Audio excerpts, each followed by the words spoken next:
Welcome back to the Thinc Conversation. Still with me is Mudiro, Pascal Moloi. It's so interesting that your name is Mudiro and you always are followed by work, you know. And this is one big work that you are leading in the country, I must say. But when we took a break, you mentioned something about it needs leadership, it needs people.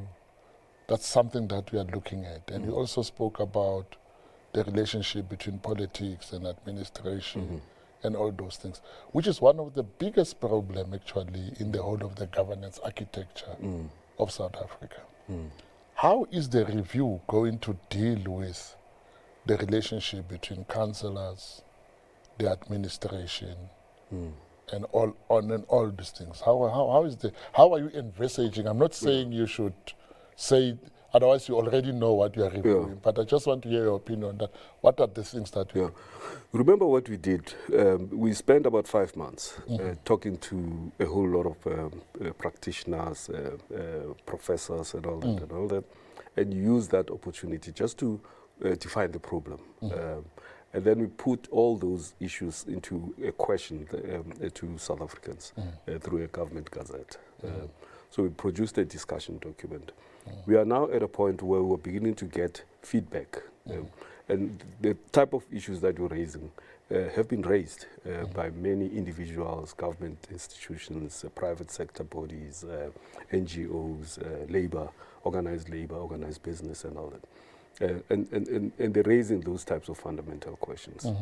But they all start off from a point of view of saying that they are happy with the architecture, the concepts, and the developmental objectives that are there in the 98 white paper. So it begs the question that is it about performance? Is it about people?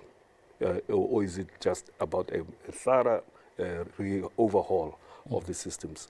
I think it falls more, yes, there are certain big sections of the system and policy shifts that are required. But there's a big issue around people.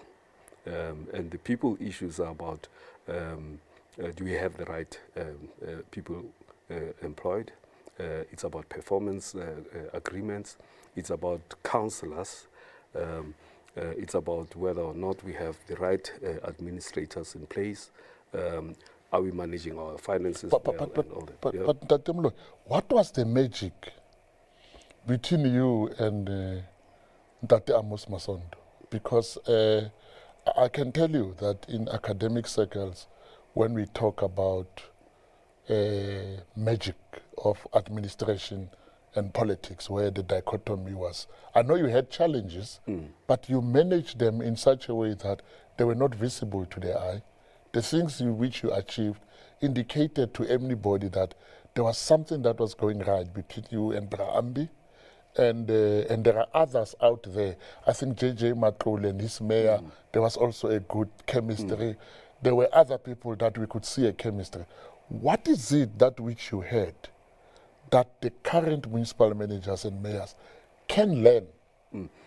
You know the white paper, 98, had a very, and it was in diagrammatic form, where it shows a triangle that combines your administration on the one hand, your politics. And when it says politics, it's about your legislature, your executive authority, your political parties and all that, and communities. And it was suggesting that it's a pact, it's a compact between those three critical bodies. And as municipal managers, we're right in the middle of that triangle. And if you can't manage your politics well and manage the mayor, when I coach municipal managers, I always say, your role is to chauffeur the mayor. Okay, you are the chauffeur. The mayor is in the. You are driving. The mayor is your principal. Make sure that he's comfortable, etc. But it's a relationship that understands the barriers where your authority starts and ends, Which means the mayor cannot all of a sudden want to come and drive the car. Yeah, he cannot drive the car. Yeah, okay. He doesn't even know how to drive the car. Okay. Yeah. Okay, I like that. In the back, But you also need to respect and manage that relationship between the mayor and the communities, and also the mayor and the administration. Okay. So those were quite well managed, well defined, but it came down a lot to personalities. Okay. At the end of the day, when I say people issues, ethical issues, integrity issues, and all that, I think you can't legislate that.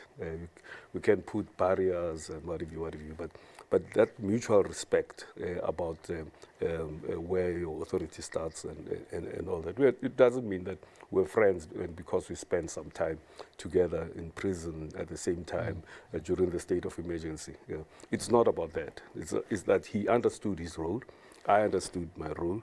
I understood our relationship with communities, and I understood that I'm head of administration. In fact, but we should not ignore that the two of you had a social capital that you could invest in each other, and there was also a political capital that you came with, social and political capital that you came with into the positions that you held. But there's a dynamic here. The Constitution says you were part of the public service. You were part of the public administration system of the country. And in Section 197 it says you were supposed to be loyal you were supposed to execute the policies of the governor of the day loyally. That was the Constitution put an obligation to you. We now have coalition governments. And when we started, most of the political capital, you had a lot of ANC municipal managers, serving ANC councils. But at the moment, we have Johan Metler, who is in a very interesting municipality. He's loyal to many people. There's AC and whatever. You've got other people. How do you advise municipal managers to deal with this thing of you must be loyal to the government of the day, irrespective of whether it is your party or what? Yeah, I think that doesn't change. Yeah. That you are governed by, like you say, Section 157, 197, or 197 of the Constitution. But you have a performance agreement that's legal. That's you are governed by Municipal Finance Management Act, the Systems Act, the Structures Act, etc. That those are very important, and that's what manages and defines your relationship with the mayor. Okay, who's also got a whole lot of legislative or governance or structured responsibilities that he has. Or handbooks. So those for me are given. Where the problem comes in and where the dilemma comes in is when that is compromised. Compromised either for political reasons. I always say that a ward councillor, for instance, has three dilemmas. One is that he's got his own ethics and his own understanding and his own morality, but he serves a community that has expectations on him or her. But he's also a member of a party that has a line, and managing that dilemma is always a problem. And I always advise them that if you're not sure, the only way, your gut, is the law. Okay, the law will guide you on what's right and what's wrong, etc. And you know it. You know it in. But when you say the law, it's very interesting. It reminds me that you once took a provincial government to court, so that you wanted the court to clarify something that the two of you did not agree, and that was a courageous step. And we don't talk about it. You know, you went and demanded that let the courts define who's who in here. How did you get to that decision when, at that time, it was known that you, even if you're an official, but we knew that the party that was governing is a party that at some point you belonged to and you were an active member of as a young man. How did you get to a point of taking that party to get a court? What was informing you? Because that's a critical thing for managers to learn. Yeah, but the correction is that we're not taking the party to court. Yeah, we're taking the premier and we're taking the provincial government and we're not taking them to court. There were grey areas. Yeah. It was a serious grey area, and we needed a court declaratory. Yeah. Well, I think publicly it was saying that, no, we are taking Mbazima to court and all that. And he also used to joke about it. When you come into the room with Masondo and them and say, the litigants are here, chief litigators. Yeah. But you think that principle that you did of going to the court to clear grey areas, it's a principle that municipal managers should. Yeah, in most cases, I find that this concept that we're talking about, that you're taking the party to court, it's so prevalent and it's so wrong. So you're not taking the party to court. No, not taking. You are clearing. You're clearing an issue that's very grey between two spheres of government. Irrespective of who is in that space. Irrespective of who's in that space. And that's what we call loyally. But let me go back to something before I lose my thought on this thing. Whilst we are doing review, there's business. What's the role of business in that review? Private sector, because I don't hear a lot. I might not be close to the fire. What is the role of business in your review?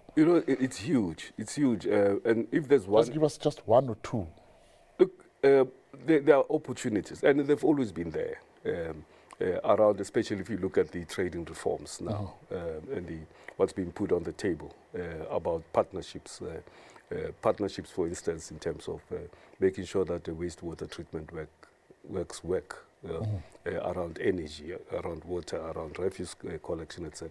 But also getting them to invest in the cities. But it's a review. The review deals with it's creating a friendly environment for them not to be afraid to invest. Because I spent 10 years in the city. I don't remember successfully adjudicating an unsolicited bid that calls for a partnership, because with the limitations of the law, regulations and all that, you come with a bright idea as a businessman, etc. I have to take it out to the world and test it and get other opinions and all.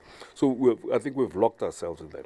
And we have just less than a minute. Yeah, in the review, we're saying that, no, let's identify those things, unlock them, and make it much more easier to have partnerships, not just with business, but partnerships with civil society, to make sure that we solve our problems without being constrained by the law. That brings us to the end of this edition. You should know that it's difficult to talk to Masipala and finish all the things, It is true that of all citizens in a country or society, it is the men and women in the public service who make or break a nation, society, or state. Local government is in the coalface of service delivery. It is where the water comes out, or when the water comes out of the tap, when lights switch on when we press the switch, when the parks are clean and green, that we'll know that there is government. Dr. Hlengani Mathebula talks of lipstick interventions in Joburg to prepare for G20 Heads of State Summit. Why? Because they will know South Africa from what they will experience when they're in Joburg. Pascal and a team of local government practitioners are hard at work reviewing whether we still need what we have. This is Lucky Mathebula from Thinc Conversation. Thank you.